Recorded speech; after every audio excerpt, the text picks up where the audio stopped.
चलो भाई आ जाओ इधर। There are 3 marbles, 1 blue 1 grey and 1 green. In how many ways it is possible to arrange marbles in a रो।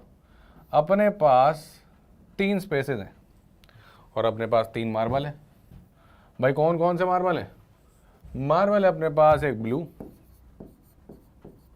एक marble है अपने पास ग्रे और एक मार्बल है अपने पास ग्रीन। अब देखो इन तीनों मार्बल में से आप किसी को उठा के यहाँ रख सकते हो।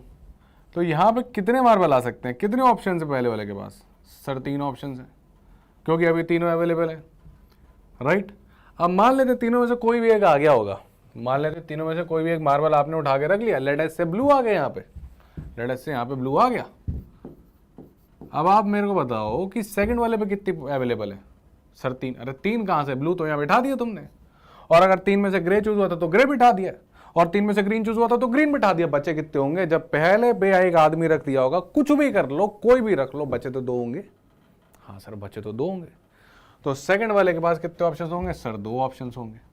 कौन से? बाकी के बचे हुए दोनों। मान लेते हैं ग्रे और ग्रीन बचे थे, आप ग्रीन खा गए तो यहाँ पे ग्रीन आ गया। अब लास्ट वाले में कितने ऑप्शन बचे होंगे? सर 1। और क्या बचा भाई? एक पे पहला रख दिया, दूसरे पे दूसरा रख दिया, 3 तो मार्बल लाए थे, दुकान थोड़ी है तो एक ही तो बचा। तो टोटल केस कितने हो गए? सिंपल सर, मल्टीप्लाई कर दो। पहले पे 3 ऑप्शन, दूसरे पे 2 ऑप्शन, लास्ट पे 1 ऑप्शन। 3 इंटू 2 इंटू 1, यानी कहीं ना कहीं 3 फैक्टोरियल तो नहीं है, which is nothing but 6। Yes sir. अब गिन के देखो, मैं आपको 6 कॉम्बिनेशन ही बना के दिखाता हूँ कौन कौन से बन रहे हैं। जब ब्लू से शुरुआत होगी तो ब्लू, ग्रीन और ग्रे। शुरू में ब्लू ही रखना है तो ग्रीन और ग्रे पलटी मार सकते हैं, तो ग्रे और ग्रीन। ये हो गए 2 केस वो जब ब्लू स्टार्ट करेगा। फिर स्टार्ट ग्रे से हो सकता है, ग्रे से स्टार्ट किया तो ब्लू और ग्रीन। अब ग्रे से ही स्टार्ट कर रहे हो तो इधर क्या हो गया? ग्रीन और ब्लू। फिर कौन बचा? सर ग्रीन से स्टार्ट करके देखते हैं। ग्रीन से स्टार्ट किया, पहले ब्लू रखा, फिर ग्रे रखा। अब ग्रीन को सबसे पहले ही रख रहे हो, इधर ग्रे कर दिया और इधर ब्लू कर दिया। डन। कितने होगा बेटा? गिनना जरा। 1 2 3 4 5 6। अब ये लिख के करो या डायरेक्ट करो, कौन सा बेटर है? यहाँ आती है पीएनसी पिक्चर में। सर 3 में तो कर लेते, 10 देता तो क्या करते? बनाते बनाते थक जाते, 10 फैक्टोरियल आंसर आता। तो आपने देखा, अब तक आपने देखा कि अगर 3 लोगों को मेरे को रो में अरेंज करना था तो पहले पे 3 ऑप्शन, फिर 2 ऑप्शन, फिर 1 ऑप्शन, मल्टीप्लाई किया 3 इंटू 2 इंटू 1 6, 3 फैक्टोरियल। यानी कि मैं कह सकता हूं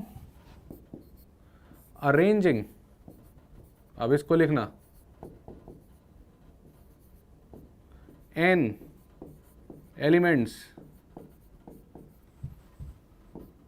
in a row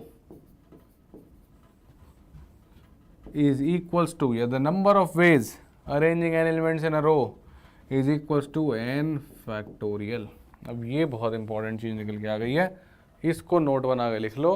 अगर आपने n लोगों को एक रो में अरेंज करना है तो सिंपल डायरेक्ट आंसर अगली बार लिखेंगे n फैक्टोरियल। जैसे 3 मार्बल को अरेंज करना था, 3 बुक को अरेंज करना है, 3 पेन को अरेंज करना है, 3 कलर को अरेंज करना है, 5 कलर को अरेंज करना है, 6 कलर को अरेंज करना है, सब में n फैक्टोरियल लगाते रहो। 5 लोग बैठेंगे 5 फैक्टोरियल, 3 मार्बल लगेंगे 3 फैक्टोरियल, 6 बंदे लाइन में खड़े होंगे 6 factorial. Simple, that's it. Simple सी बात। अगर n लोगों को अरेंज करना है, कोई कंडीशन और नहीं दे रखी है, कोई कहीं भी जाके बैठ सकता है, तो सीधा आंसर है n फैक्टोरियल। इतनी सी बात है। क्या बात समझ में आती है? अगर आती है तो जाके कमेंट में लिख देना चमका, समझ गए, हम होशियार हैं, बहके बच्चे नहीं, चालाक हैं। तो n लोगों को अरेंज करना है, चाहे रो में चाहे कॉलम में, it's n factorial if there is no condition. हाँ, कल नाटक करेगा कि ये इसके साथ नहीं बैठेगा, राम शाम के साथ नहीं बैठेगा, तुम मेरे साथ नहीं बैठोगे, मैं तुम्हारे साथ बैठूंगा, तब खेल खराब होगा, तब देखेंगे क्या करना है। पर आज के लिए तो बड़ी सिंपल सी बात है। अगर n लोगों को अरेंज करना है एक रो में तो सिंपल आंसर होगा n factorial, that's it. 3 into 2 into 1। Sir multiply क्यों किया, ऐड क्यों नहीं किया? बेटा बहकी बहकी बातें कर रहा है क्या? आप सोचो, सिंपल सी बात है। इस हाथ में 5 उंगली, इस हाथ में 5 उंगली, ठीक है। अब अगर मैं बोलूँ कि मैं कितने कॉम्बिनेशन बना सकता हूँ, तो आप 5 + 5 10 थोड़ी कर दोगे भाई। इधर के कॉम्बिनेशन के साथ 1 2 3 4 5, इधर की सेकंड उंगली के साथ 1 2 3 4 5, इधर 1 2 3 4 5 बनाते ही चले जाऊंगा ना। नहीं तो और सिंपल सोचो, क्या सोचोगे? मान लेते हैं मेरे पास 3 पैंट हैं और मेरे पास 4 शर्ट हैं, कितने कॉम्बिनेशन बनाऊंगा? 3 + 4 7? नहीं, 3 × 4 12। पहली पैंट के साथ 4 शर्ट, दूसरी पैंट के साथ 4 शर्ट, तीसरी पैंट के साथ 4 shirt, 3 × 4 12। This is called as principle of multiplication. हर एक आदमी के लिए, चाहे ब्लू हो, चाहे ग्रे हो, चाहे ग्रीन थे, इधर 2 2 ऑप्शन थे, तो 3 + 2 नहीं, 3 × 2 होगा। ठीक है, this is called as principle of multiplication. तो अगर पहले जगह पे m ऑप्शंस है और दूसरी जगह पे n ऑप्शंस है इंडिपेंडेंट ऑफ फर्स्ट वाला, तो m × n आंसर होता है, m + n नहीं होता। ये रहा, this is principal of multiplication. और बड़े मुद्दे का बात तो ये है कि भाई arranging n elements in a row is given by n factorial, simple. अब इस पे देखो क्वेश्चन कैसे घुमा घुमा के दे सकता है। Question 2, 5 boys went for a movie.